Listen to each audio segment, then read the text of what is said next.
నేను మిమ్మల్ని ఒక విషయం అడుగుతాను. మీ జీవితంలో చుట్టూ చూడండి, మీ చర్చిలో చూడండి.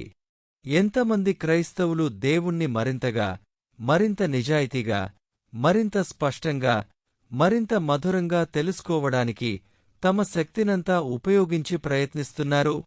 లేదా వేలమంది ఉన్నత స్థాయి పాపాలతో పోరాడుతూ దేవుని గురించి ప్రాథమిక స్థాయి జ్ఞానం మాత్రమే కలిగి ఉండటం మీరు చూస్తున్నారా? దీనికి కొందరు బహుశా ఇలా అంటారు, ఛీ!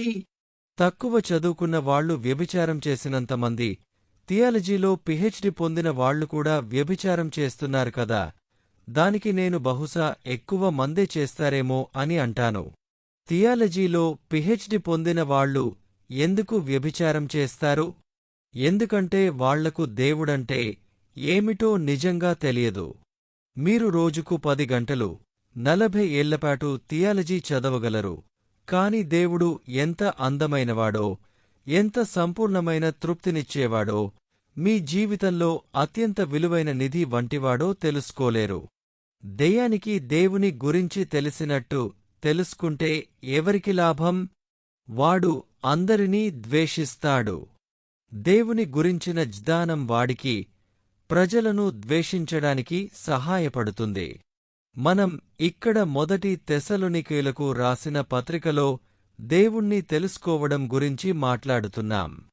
వాళ్లకు దేవుడంటే ఏమిటో తెలియదు.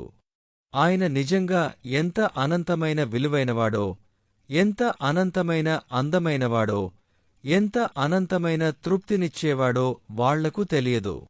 మీ ఆత్మ ఎందుకోసం సృష్టించబడిందో వారికి తెలియదు.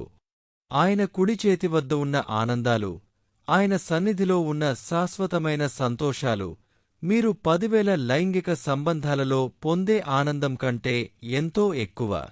ప్రశ్న ఏమిటంటే, మీకు అది తెలుసా?